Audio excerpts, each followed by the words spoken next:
Fampianarana soratra masina fahavalo ambin'ny folo eto amin'ny pejy zava-manahirany vehivavy hianarantsika momba ny Maria avy any Betania no hianarantsika androany.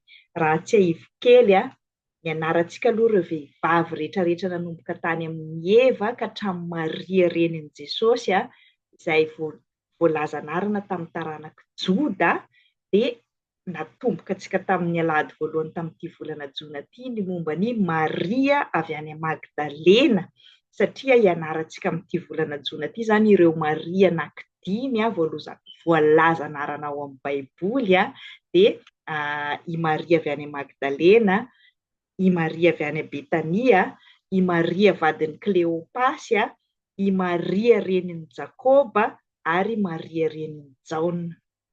Noho ny fankalazana ny fetiny iray sy noho ny fampiarana ny lesona izay ianarantsika androany dia tsy nataontsika tamin'ny alahady teo izany ny momba ny Maria avy any Betania fa ataontsika androany dia ny alahady farany izany amin'ity volana Jona ity dia atambatra antsika i Maria vadin'i Kleopasy, i Maria renin'i Jakoba ary Maria renin'i Jaona.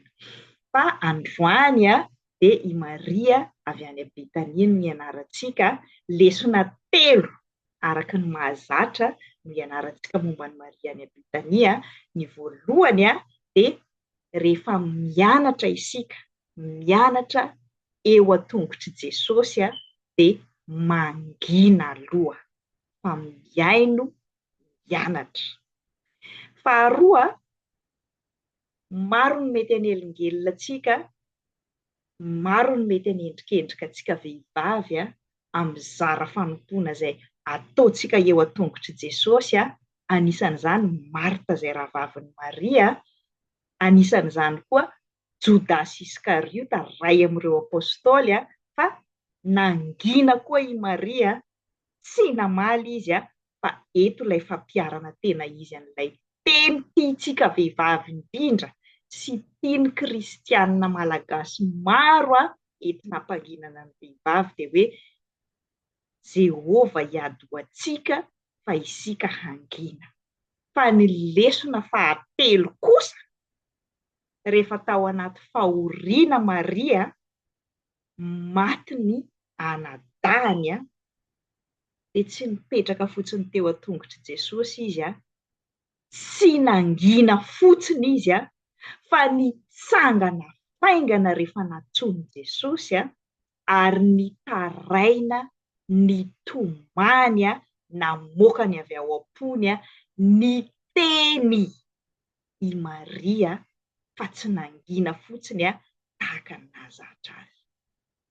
Ny lesona pratika izany avy amin'izany rehetrarehetra izany mangina isika vehivavy izay lazaina fa petsam-bava sy be resaka raha mbola vao manomboka mianatra sy rehefa mpangaina, fa tsy maintsy miteny kosa isika vehivavy rehefa marary, rehefa mpahoriana, rehefa tsy zaka.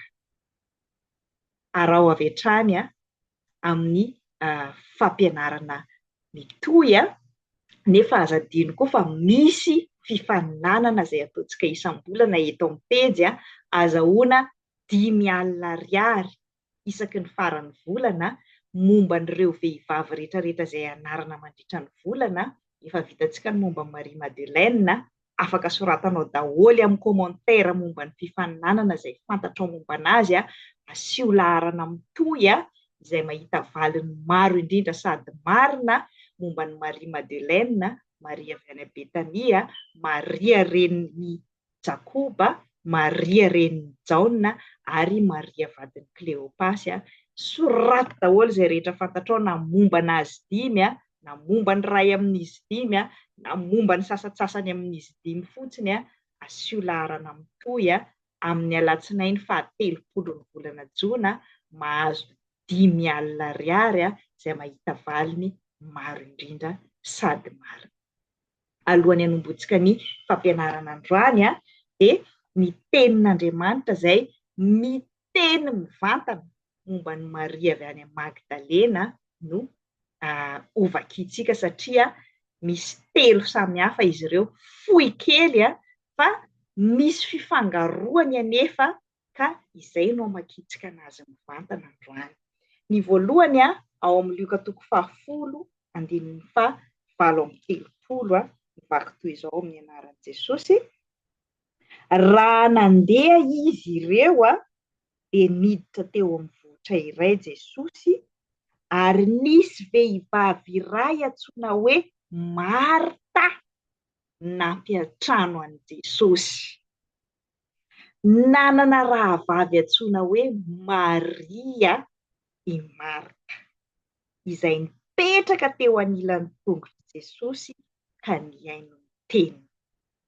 Io no milaza ny Maria avy any Betania voalohany. Ny faharoa dia hitantsika amin'ny filazantsara araka ny Jaona. Jaona 1:7-20 mivaky toy izao amin'ny anaran'i Jesosy. Raha vao nandre i Maria fa tonga Jesosy tonga tao a Betania, dia nitsangana haingana ka nakeo aminy. Efa nitsangana tamin'ny maty Lazarosy tamin'ity Jaona 2:1-7 ity, ary taorian'ny nitsanganan'ny Lazarosy tamin'ny maty. Tantara telo samihafa zany no miresaka Maria avy any Betania izay resantsika, izay no makiko anazy telo. Jaona 2:2-1 amin'ny anaran'i Jesosy. Rehefa enemana no sisa tsy hahatongavan'ny Paska, tena fa fotoana hafa mihitsy indray zany ty, efa nitsangana tamin'ny maty indray Lazarosy, dia tonga tao a Betania indray i Jesosy, izay nitoeran'ny Lazarosy ilay natsangana tamin'ny maty. Nanao fanasana ho an'i Jesosy tao izy ireo. I Marta no nanompo, fa i Lazarosy no iray tamin'izay niara-nipetraka nihinana taminy. Ary rehefa naka menaka manitra nisy narda sady tsara no sarobidy lanjana iray livatra, i Maria le ianarantsika androany io, dia nanositra ny tongotry Jesosy sy namoaka ny tongony tamin'ny voalohany, ka feno ny anitry ny menaka ny trano.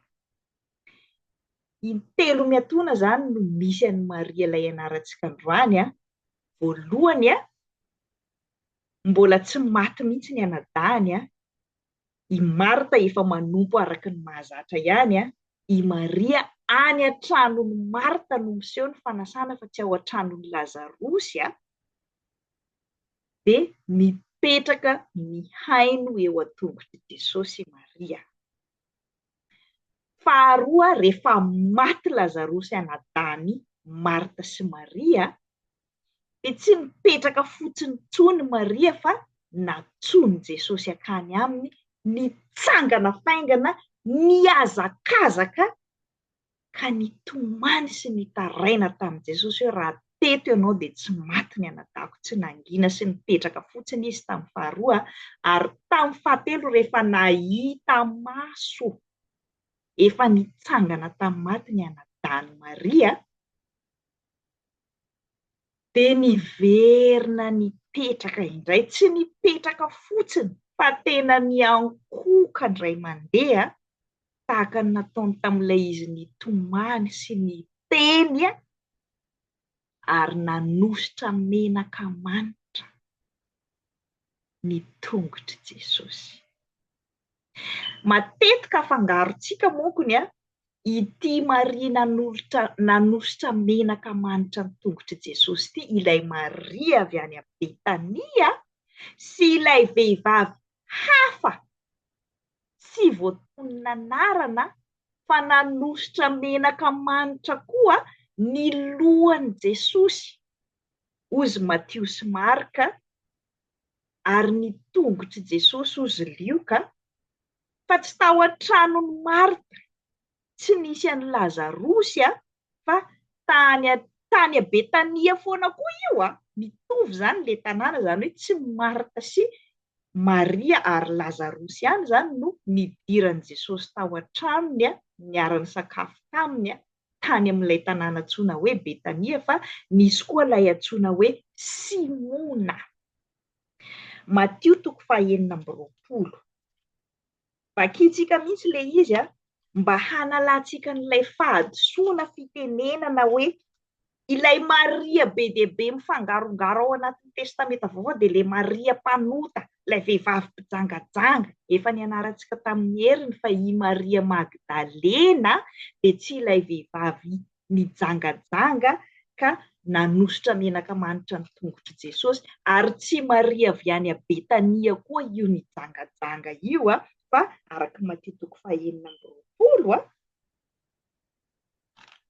Matio 4:20 dia ary noho ny tonga tao Betania tao an-tranon'ny Simona boka, fa tsy tany an-tranon'ny Marta intsony Jesosy, dia nanatona azy ny vehivavy iray nitondra tavoahangy alabasitra feno menaka manitra sarobidy ka nararany tamin'ny lohan'i Jesosy.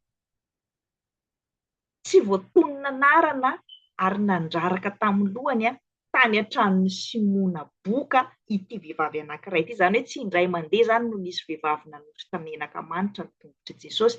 Tsy Maria avy any a Betania ihany fa misy an'ity vehivavy tsy voatonona anarana ity koa, izay mbola tantaran'ny Marka koa io, any amin'ny Marka 4:20. Anasako anao tena hamaky ny tantara iray manontolo araka ny ampirisiko foana rehefa vita ny fampianarana. Marka 4:20 koa ny 7 dia mbola mitantara an'ity vehivavy anankiray hafa ity hoe ary noho ny tany Betania Jesosy ka nipetraka nisakafo tao an-tranon'ny Simona boka. Ity zany ilay tantaran'ny Marka teo ihany. Dia nisy vehivavy iray nitondra tavoahangy alabasitra feno menaka manitra misy narda tena sarobidy mitovy amin'ilay fitantaran'ny Matio dia ity foana koa ilay averin'ny Lioka 7. Satria tena fanitsiana fiheverana diso dia vakiana tsirairay amintsika mihitsy ilay tenin'Andriamanitra hoe samy hafa. Matio 7. Lioka azafady. Lioka 7. Ny 9:30. Nisy fariseo iray nanasan'i Jesosy haray-sakafo taminy dia niditra tao an-tranon'ilay fariseo izy ka nipetraka nisakafo, ary nisy vehivavy mpanota tao an-tanàna. Rehefa fantany fa nipetraka nisakafo tao an-tranon'ilay fariseo Jesosy dia nitondra tavoara alabasitra feno menaka manitra. Tsy nisy nanonona ny Maria avy any a Betania mpanota i Matio sy Marka sy Lioka, fa i Jaona 2:20 no miresaka an'ilay Maria izay ianarantsika androany. Ankoatra ny fanitsiana n'ilay fiheverana diso dia tsara foana koa fantatra antsika hoe aiza moa ty Betania, aiza ty Magdala ity tamin'ny andron'i Jesosy. Be dia be ny mapy any amin'ny internet any iray amin'izany ty zarako amintsika ty iarahantsika malala tsara fa Jesosy dia ilay avy any Galilia izay ny maha-galilianina anazy fa namaky an'i Samaria izy vao tonga taty Jodia. Ilay Magdala, misy an'i Maria avy any Magdalena, ilay nianarantsika tamin'ny heriny dia aty avaratra akaikin'ny Galilia aty, akaikin'ny tanàna naterahan'i Jesosy. Fa ilay Betania kosa, ilay misy an'i Maria rahavavin'i Marta, anabavin'i Lazarosy, ilay ianarantsika androany dia aty akaikin'i Jerosalema, aty akaikin'i Betlehema, ilay nahaterahan'i Jesosy.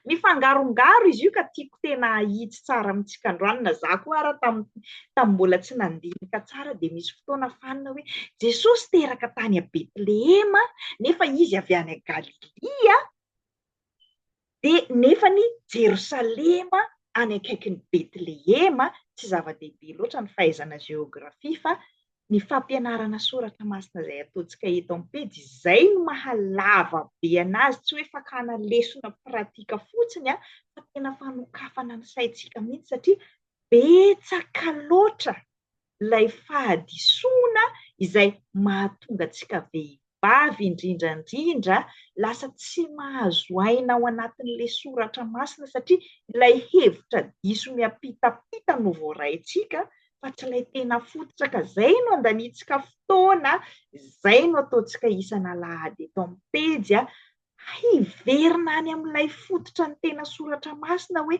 tena izany tokoa ve?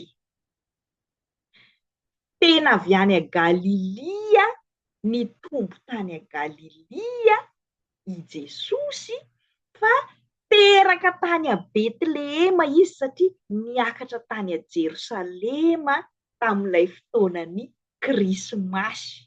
Nahaterahany ny soratra anarana tany daholy ny taranaka samy nisoratra anarana tamin'ny tany niaviany daholy ny zanak'Israely tamin'io dia teraka teny an-dalana Jesosy. Izay zany mahatonga anazy avy aty avaratra Galilia aty ny tena fitoeran'ny Josefa sy Maria fa nandeha nisoratra anarana taty a Jerosalema ry zareo teraka tany a Betlehema Jesosy.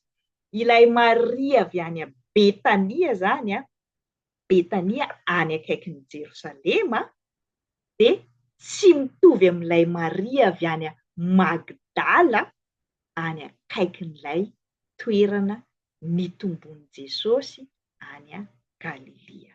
Mino aho fa isan'ny zava-dehibe tsara fantatsika izay na dia tsy mifandray mivantana aza amin'ny lesona izay ataontsika androany.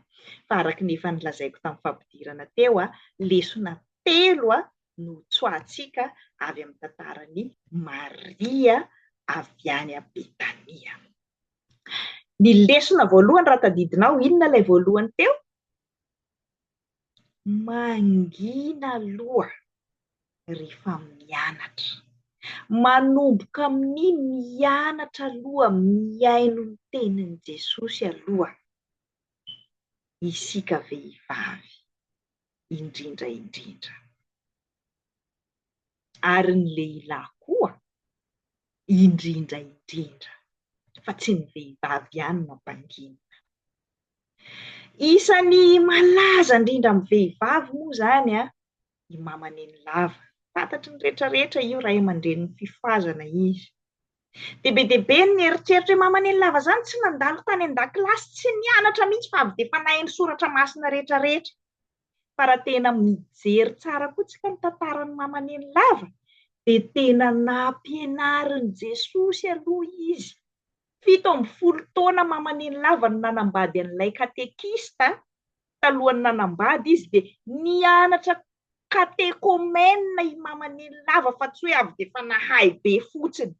Tsy nianatra tany an-dakilasy izy, tsy mahay namaky teny sy nanoratra, fa fantatsika tsara fa misy mandraka ankehitriny ny olona tsy mahay mamaky teny sy manoratra, mianatra katekomena aloha izay vao atao batisa sy mpandray ny fanasan'ny tompo. Tena nianatra tompoko mamaneny lava na dia tsy nandray taratasy stylo aza, nataony par cœur ny soratra masina sy ny fanadinana, izay vao nanambady katekista izy ary tsy vitan'izany fa talohany niasa nandroaka demonia izy dia tena nentin'i Jesosy manokana, nampianarin'i Jesosy koa mamaneny lava fa tsy avy dia efa hoe ray aman-dreniny fifazana dia avy dia niteny dia avy dia natao ordinasiona dia nanaovana an'ilay akanjony arona. Tsia, niainga tamin'ny fahanginana koa aloha mamaneny lava dia nianatra. Tahaka izany koa ireo mpianatra Jesosy lehilahy. Tao anatin'ny 3 taona dia tena nangina, mbola tsisy nirana mihitsy ny aloha ilay mpianatra. Fa nijery fotsiny, nitoroteny Jesosy dia nangina zareo nihaino. Nanao fahagagana sy famantarana Jesosy dia nihaino, nangina aloha ny mpianatra. Fa tsy vao manomboka anao dia avy dia efa ino fa avy dia efa zavatra avy any amin'ny internet ihany no avy dia efa atambatambatra dia samy mitabataba daholo, indrindra isika vehivavy. Tsy formalite fotsiny ny ataon'ny fiangonana hoe mila mianatra aloha vao atao batisa. Na ny ray aman-dreny mitondra ny zanany atao batisa aza dia ampianarina aloha satria ilay ray aman-dreny no manaiky amin'ny vavany aloha ho an'ilay zaza tsy afaka miteny. Fa tsy hoe efa mitaditady vavolombelona sy ray aman-dreny ihany fotsiny dia atao formalite ihany fotsiny. Mianatra aloha, mangina aloha. Zay vao miditra amin'ny asa fanompoana. Mianatra aloha ny diakona, mianatra aloha ny mpiandry, mianatra aloha ny komity, mianatra daholo aloha. Mangina aloha, mipetraka eo an-tongotry Jesosy aloha. Dia rehefa atsoiny tahaka ny Maria amin'izay, zay vao miteny. Misy moa ny mieritreritra hoe ilay fampianarana ataoko eto izany dia ianao mbola mpianatra kely io ve? Efa mampianatra. 7 taona tompoko ny nianarako teolojia. Zay vao tamin'ny taona lasa nanomboka nampianatra teto Ampejy. Talohan'izay moa mazava ho azy amin'ny mampianatra anao dia efa tsy maintsy manao pratika, manao fanadinana, toriteny, fampianarana sy ny sisa. Fa ambonin'izany tamin'ny taona 14 5 taona amin'ity taona ity no nisokatra voalohany ny masoko, ny vandravandra tena gaga hoe hay ve misy vehivavy loteranina pastora akoatra ny eto Madagasikara? Fa mbola tsy avy tena velan'i Jesosy ny teny aloha. Tena fa te hiteny tamin'izany fa ahoana? Fa ny fitondran'i Jesosy antsika vehivavy mampirisika antsika vehivavy hiteny eto Ampejy. Ary mampirisika sy manome toky antsika fa atsoin'i Jesosy hiteny isika. Fa miainga avy amin'ny fahanginana aloha, mangala ondrao izay avy any Majunga zay. 2010 jusqu'à 2017 aho tsy hitako na ny fomba hitenenako azy.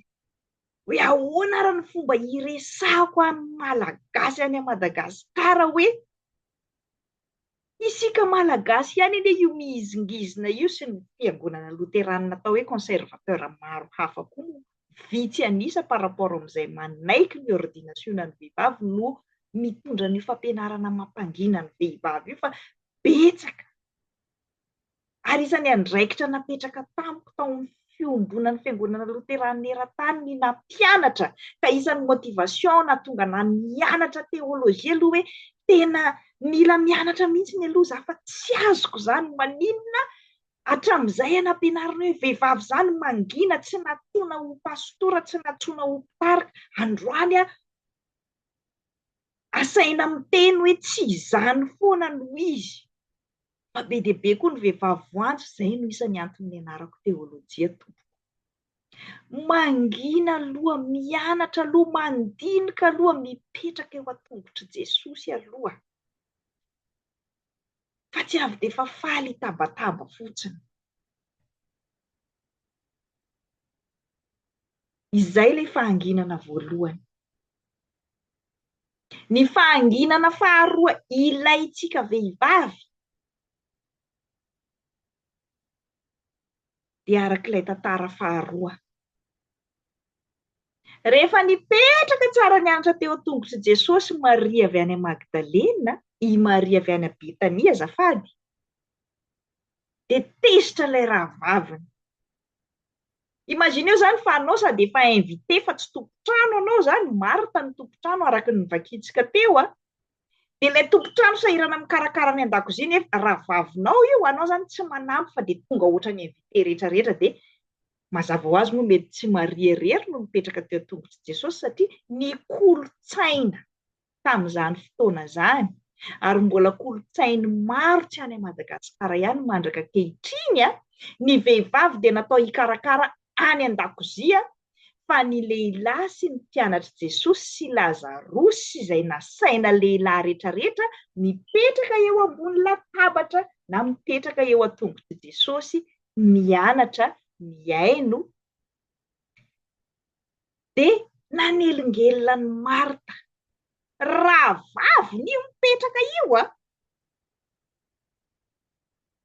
Tahozy izy tamin'i Jesosy hoe tsy mampaninona anao ve avelan'ny rahavaviko za manompo aty an-dakozia fa izy vehivavy tokony mandeha aty an-dakozia miaraka amiko aty lozany mipetraka miaraka aminareo lehilahy mianatra ary nefa ny vehivavy tsy natao mianatra soratra masina tamin'io fotoana io fa tokony any an-dakozia tahaka ny Marta. Isan'ny antony ilazana hoe raha tsy nisy angamba ny misiona mpiara-miasa izay manao fepetra amin'ny fiara-miasa maro hoe mila vehivavy mianatra koa nareo, ny ankamaroany moa dia hoe izay no ataony moyen, karazana hoe pression ankolaka hoe mila misy isan'ny vehivavy tahaka an'izao anareo vao mahazo vola famatsiana satria tsy avy dia fa ireo fiangonana sy misionera ireo koa ny tompony vola fa ny mpamatsy vola koa mametraka kritera hoe mila misy an'ilay mira lenta izay vao mivoaka ny volany. Dia raha tsy nisy an'izay angamba dia neverina ohatra ny fiveran'ny Marta foana koa ny toeran'ny vehivavy izany any an-dakozia. Any amin'ny fikarakarana, any amin'ny fanompoana hafa fa tsy ilay mianatra tahaka ny lehilahy eo an-tongotry Jesosy. I mamaneny lavalay ny resako teo ihany. Rehefa nangataka tamin'ny fiangonana loterana malagasy tamin'ny andro ny hoe izaho tsony Jesosy hianatra teolojia koa eto amin'ny sekoly teolojika loterana tamin'ny 597 dia tsy neken'ny fiangonana fa tsy misy vehivavy mahazo mianatra zany eto. Ny lehilahy ihany no mahazo mianatra. Tahaka n'ilay fiheveran'ny Marta koa. Hoe inona koa ary izany vehivavy miara-mipetraka miaino ary izany fa tokony aty an-dakozia miaraka amiko aty Maria. Anahitsiny Jesosy. Hoe Marta, be rena loatra anao amin'io fitiavanao fanompoana be any an-dakozia io. Fa anjara tsara ho an'ny vehivavy koa ny mipetraka mianatra eto an-tongotry Jesosy tahaka ny lehilahy. Na tsy mibadika Jesosy ambony ambany mihitsy ny kolotsaina nisy tamin'izany fotoana izany. Ny zazalahy manomboka 12 taona dia efa afaka ampianarina soratra masina fa ny vehivavy tsy nahazo mianatra. Teo amin'ny Jiosy. Io no mbola nitohy tao amin'ny tontolo Romanina izay princesse zanaky ny ambony sy ny andriana sy ny bourgeois ihany no nahazo mianatra fa ny sarambabem-behivavy tsy nahazo mianatra, tsy nahazo miasa. Fa hozy Jesosy mahazo mipetraka mianatra eto an-tongotry koa i Maria. Fa tsy manaraka ny kolotsaina hoe vehivavy natao hisavoritaka amin'izao rehetrarehetra izao io fa tsy mahazo mipetraka.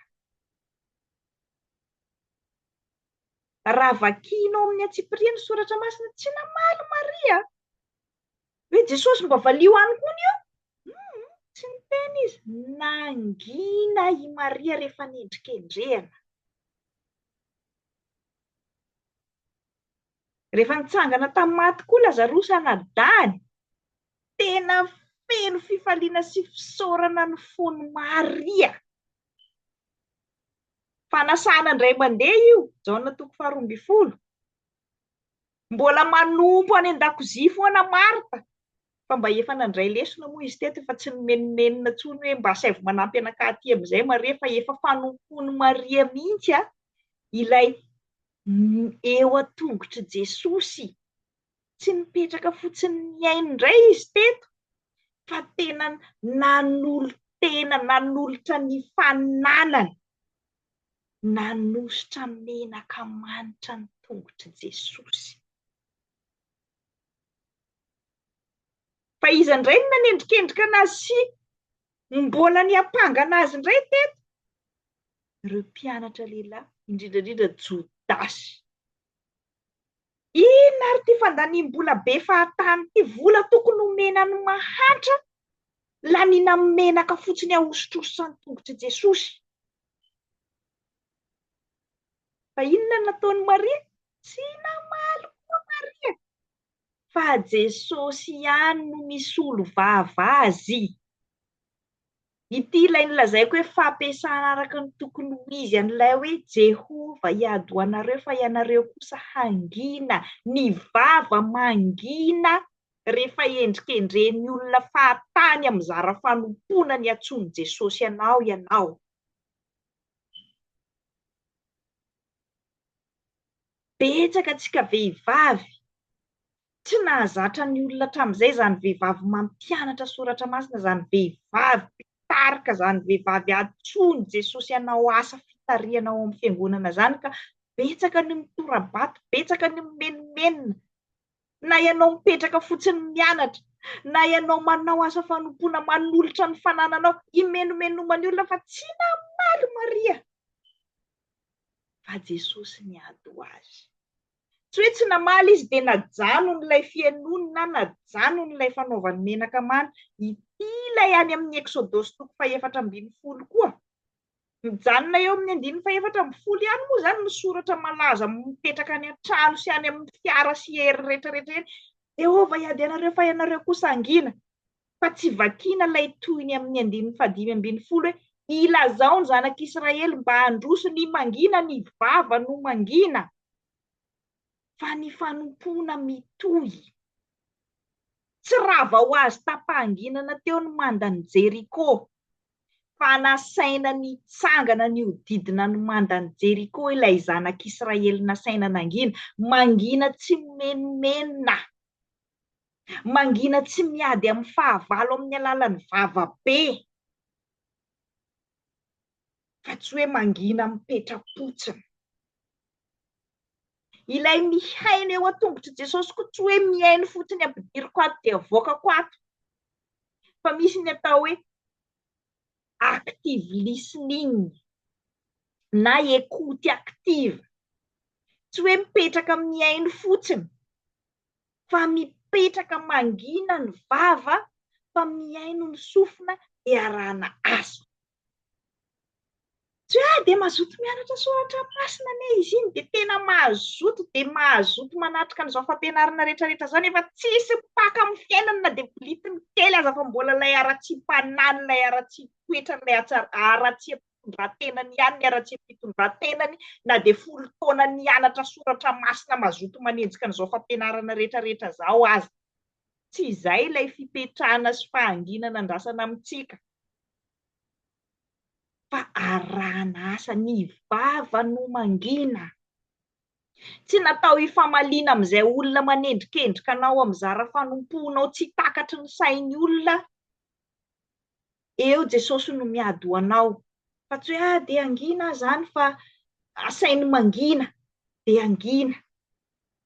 Nankalazaintsika tamin'ny Valomars misy vehivavy teolôjiana voalohany tao amin'ny fiangonana Loterana Malagasy. Ny fahangina ny teny lavitra noho ny fampianarana rehetrarehetra ataoko eto amin'ny pejy. Tsy hoe nangina fotsiny Neny Torazivelo Mariety rehefa nanohitra ny ordinasiona ny vehivavy ny fiangonana. Tsy hoe nangina fotsiny Neny Torazivelo Mariety rehefa nampianarin'ny mpampianatra ny zareo hoe ny vehivavy tsy natao atao ordinasiona sy hampianatra ao amin'ny fiangonana. Fa ny fahanginany dia ny teny lavitra noho ny teny. Rehefa tonga ny fotoana tokony hanaovany fanadinana toriteny, tsy nanao fanadinana izy. Nosoratany tsara tamin'ny taratasy ny toriteny dia nomeny ny pastoram-panadina. Dia inona ry zavatra nitranga? Mbola izy koa ny diso. Ny promotion ray manontolo ny niara-voasazy taminy. Hoe maninona anao tsy manao fanadinana?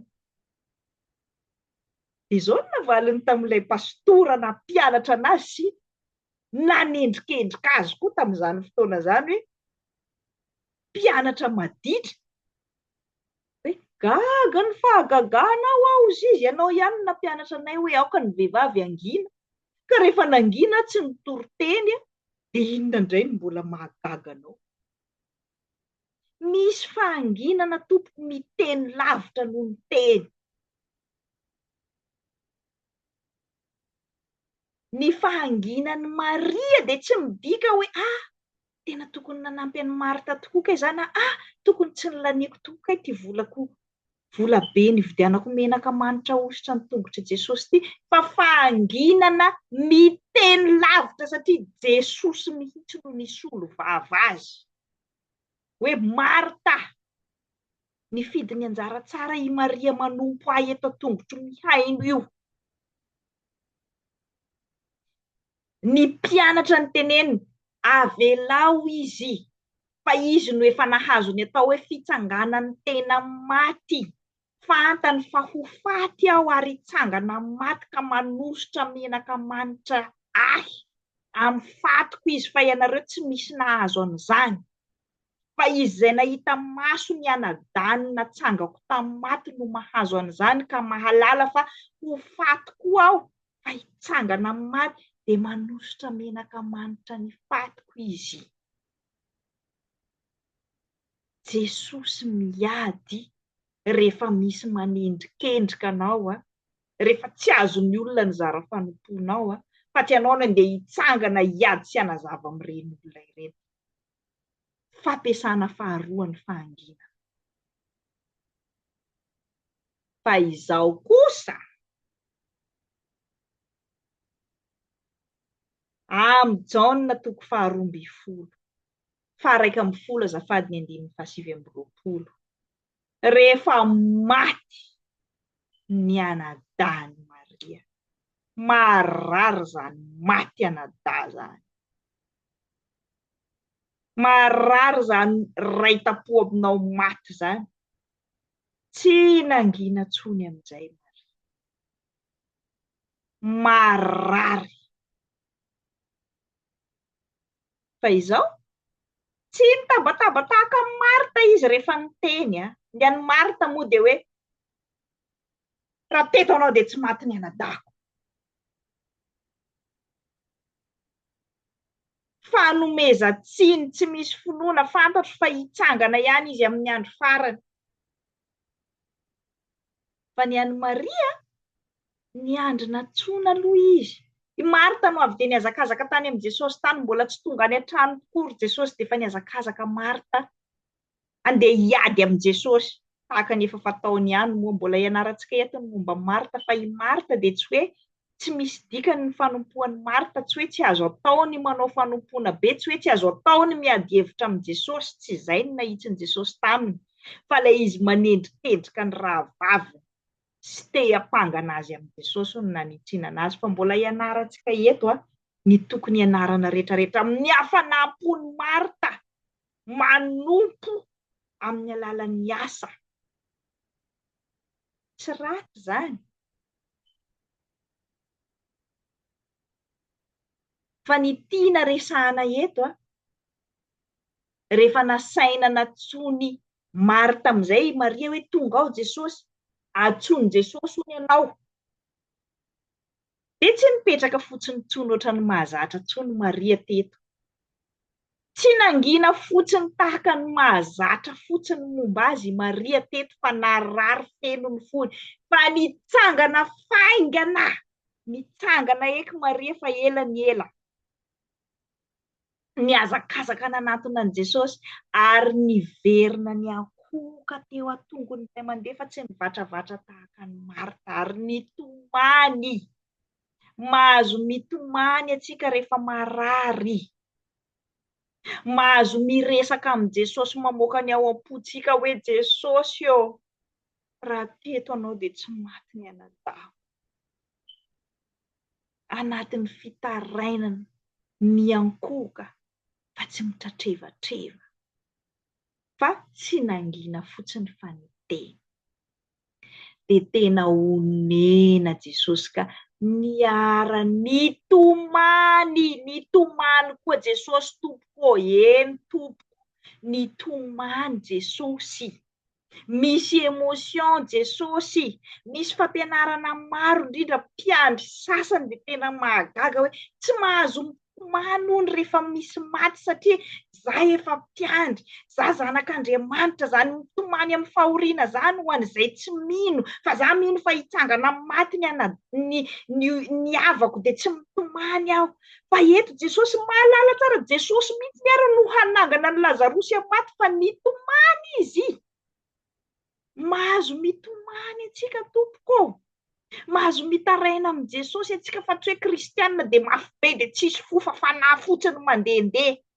Any an-danitra antsika vao misy fanahy fotsiny zany, fa mbola mitafinofo miaraka amin'ny emosiona. Andriamanitra Jesosy mitomany, miteny, fa tsy tahaka ny vehivavy sasany mampiasa an'ilay hoe Jehova iady fa tsika angina dia hoe mangina tsy mitomany, mangina na dia anatin'ny fahoriana tsy mahazo mitomany, na dia efa darodaroana dia mangina tsy miteny, na dia efa marary ny fo, maratra ny vatana atao an'izao rehetrarehetra zao dia mangina hony, fa tsy miteny, na amin'ny Jesosy na amin'ny olona tsy mitaraina. Herintaona zay nisokafan'ity pejy zava-manahirany vehivavy ity, marina fa tsy kolontsainantsika vehivavy malagasy indrindra ilay mitomany, mitaraina, milaza ny olana sy ny zava-manahirana sy ny zavatra marary. Fa tsy voatery rehefa kolontsaina dia mahasoa antsika, efa tsy rary intsony tompoko. Mila resana amin'izay mba ahitana vahaolana ny maharary antsika vehivavy malagasy. Tsy kolontsaintsika zany, marina zany, tsy mora zany miteny zany, marina zany, azoko tsara zany, nandalovako zany. Indray mandeha voalohany zany ny kasiny vadiko tanana zany tena paralize, tsy nahateny. Nanapa-kevitra ihany andeha hiresaka amin'ny, satria mba manana ray aman-dreny tamin'izany fotoana zany, tena tompon'andraikitra afaka tena hoe izarako ny foko aloha hiaraka hitady vahaolana, fa tonga tao fa tsy nahateny. Normal le tsy mahateny, mafy zany miteny zany hoe tena zany ny kastanana anakah. Fa tena tsoroko aminareo dadanay niteraka ana tsy ary ny kastanana anakah zany, fa lehilahy nasaky ny kastanana anakah voalohany tamin'ny fiainako. Dia tsy nahateny tamin'ny voalohany. Tena hoe anaty shock ianao tsy mahateny. Normal zany ny ainako zany. Faharoa, mbola tsy mahateny. Dia mba mandeha amin'ny fahendrenana hoe aleo tsy le havako aloha ny teneniko voalohany, fa aleo avy dia havany mihitsy no avy dia teneniko, sitrany hoe dia hoe fa inona ngany nataonao mahatonga anao kasiany tanana, mbola anao voakasy tanana indray zany no anontaniana sy amena tsiny. Hoe io tsy mikasy tanana fahatany zany, fa misy antony avy aminao. Antony inona loatra no manome lalana lehilahy amin'ny tanjakany sy ny heriny hikasy tanana vehivavy. Normalizevana. Efa tia amin'ny fahatelo aho vao tena samy joro hoe non. Ianao no nizarina ny kasikasia tanana sy ny vonovonoana hatramin'izay ka mety ho normal aminao, fa za tompo naraiko niteraka anahy tsy nikasy tanana anahy, fa toriako anao raha mbola manohy anao dia inona ny toy? Mbola ilay ray aman-dreny tokony hananatra anazy indray no manao vava hoe mba vehivavy adala vadinao ve dia ho torianao? Raha ianao aloha no mitory an'io nandanianay ny fanananay rehetrarehetra dia tena tsy maintsy ataonay koa izay ivoany havanay. Tsy misy fananarana tsony zany hoe mikasy tanana vehivavy zany. Ny zaza moa ny zony ankizy dia be mihitsy no samy joro miady hoe fitaizana io, tsy maintsy kasiana tanana. Ny zaza. Fa eritrereto fa ny zaza ny zary ny ray aman-dreny ny kasiana tanana no mpikasy tanana ny zanany indrindra sy mpikasy tanana ny vadiny sy ny olona rehetrarehetra ihany koa. Ka mahatonga ny vehivavy malagasy maro mangina hono izy, satria azo fijaliana nomeny Jesosy anazy hono ny kasia tanana sy ampijaliana sy ampahoriana. Jesosy tompoko tsy mampijaly antsika vehivavy zany. Jesosy tompoko tsy mampirisika antsika vehivavy hanaiky famonoana zany fa matoa Jesosy tena no nanaiky novonoina teo amin'ny hazo fijaliana dia mba tsy hisika ilay zanany tiny izay nino azy no kapoana intsony fa izy irery ihany. Tsy hoe kristianina dia manao ohatran'i Jesosy dia manaiky hodaroana sy hovonoana koa dia ho atao amin'ny hazo fijaliana. Tsia, Jesosy irery ihany no mpisorona be lehibe nanaiky ny daroka izay tokony hahazo antsika. Fahotana inona ataonao na inona tsy misy olombelona avelan'i Jesosy hikasitanana anao zany intsony. Izay no nahatonga hoe izano kasiana tanana fa tsy izay nino ahy na lehilahy na vehivavy. Betsaka indrindra isika izay hoe nanolo-tena hanao asa fanompoanan'i Jesosy no manaiky vonoana tsy mandray karama anatin'ny firy taona hono dia tsy miady fa ilay ao ambonimbony ao anefa tsy tapaka ny azo izay mahazo fiangonana tsaratsara ohatra na izay manana position atahotahorana ohatra dia omena andaminy teo omena karama fa ianao tsy omena dia tsy miteny mangina, tsy omena asa miara-mianatra nareo sy ny lehilahy dia tsisy omena asa ny vehivavy. Jehova hiady ho antsika isika mangina nefa ny sisa omena asa ihany. Ireo mahazo asa sy ireo mahazo tombotsoa ireo no manararoatra mampianatra anao hoe tsy sahaza anao zany dia mangina fa Jehova hiady. Fa marary maratra tsy mahay miteny tahaka ny nataony Maria teto, nitomany ny akoka teo an-tongotry Jesosy ka niteny fa mitazona foana ilay hoe mangina Oka izay ilay fampianaran-diso fampanginana foana hoe rehefa kristianina hono dia manaiky adrabaina anaovana an'izao rehetra rehetra izao zany dia natao an'izany. Mba teolôjianina hono izy dia resaka ohatran'izany aby dia tsy lefery. No, Jesosy zany tsy nanaiky fahatany an'izay nanaovana anazy. Ny fitondrany hazo fijaliana hamonjena antsika no nanekeny ny kapoka sy ny daroka tsy rariny sy fiampangana tsy izy natao taminy. Fa Jesosy dia nanongana ny latabatra sy ny varotra sy izay zavatra tsy mety rehetra rehetra tao am-piangonana tamin'izany fotoana izany, tao amin'ny sinagoga, tao amin'ny tempoly azafady tany a Jerosalema. Tsy mijery fotsiny tsy rariny zany Jesosy fa ireo fariseo sy mpanoran-dalàna dia tena tondrony mivantana mihitsy menarana. Ianareo mampitondra mavesatra an'izao rehetra rehetra izao nefa ianareo tsy mitondra na dia kely akory aza. Tsy natao masomena hoe reto mpitondra fiangonana reto ve dia ho teniteneniko masony olona. Ny mpanota mibebaka tratra mijangajanga nentina teo aminy navela ny elony fa reto mieritreritra ny tena no marina sy mpitondra fiangonana reto no narodan'i Jesosy no lazainy mivantana tsy fiampangana diso tahaka ny nataony Marta sy nataony Jodasy ny ataony Jesosy. Ireto mpitondra fiangonana tamin'izany fotoana izany izay mpanararaotra ny madinika ireto, izay tsy afaka miteny, tsy afaka mitaraina, tsy afaka mitomany fa dia maty ny areti-po. Firifiry tsika vehivavy no maty ny areti-po satria tsy avela mitaraina, tsy avela mitomany. Mitomany anie Jesosy mijery antsika, malahelo Jesosy mahita antsika mitomany sy malahelo io. Na dia tsy malahelo anao sy vao maika aza miampanga sy manao tsinotsinona anao ny mpampahory anao, Jesosy tsy manao an'izany antsika fa miara mitomany tahaka ny mitomanizany niaraka tamin'i Maria. Ary Jesosy amin'ny maha-Andriamanitra azy dia tsy mitomany fotsiny fa afaka manangana ny maty izy, fa mila miteny tahaka ny Maria isika rehefa marary sy tsy zaka fa tsy mangina fotsiny. Lesona telo ary miainga avy amin'izany tantarany Maria izany dia voalohany hoe mangina isika vehivavy rehefa mianatra aloha. Fiteny matetika lazaina na ny lehilahy na ny vehivavy matoa nataon'Andriamanitra roa ny sofina raika ny vava avadipadio impito aloha ny lena vao miteny.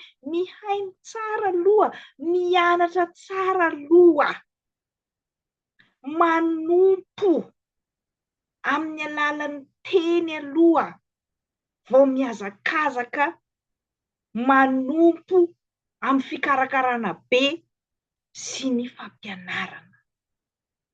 Mangina aloha rehefa mianatra, mangina rehefa hampangaina noho ny tsirariny, mangina rehefa tenitenenina mizara fanompoanao izay tsy takatry ny olona hoe io ny antsoiny Jesosy anao. Be dia be ny mieritreritra hoe dia mba kamo Maria re dia mipetraka fotsiny eo, dia mba fanompoana inona koa izao mandany vola be manosotra menaka manitra fotsiny tongotra izany. Tsy azon'ny olona fa ianao sy Jesosy mahalala azy.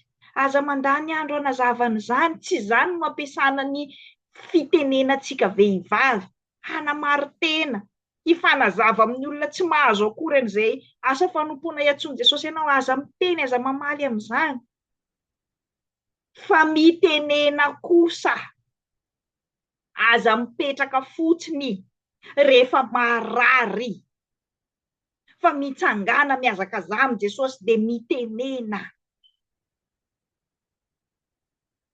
Fa tsy natao angina fotsiny izany isika vehivavy. Tsy natao angina fotsiny izany isika izay natsoina. Fa misy ny fotoana anginana ary misy ny fotoana hitenena. Fantaro ny fotoana tokony anginana rehefa mianatra, miaino, rehefa misy miampanga.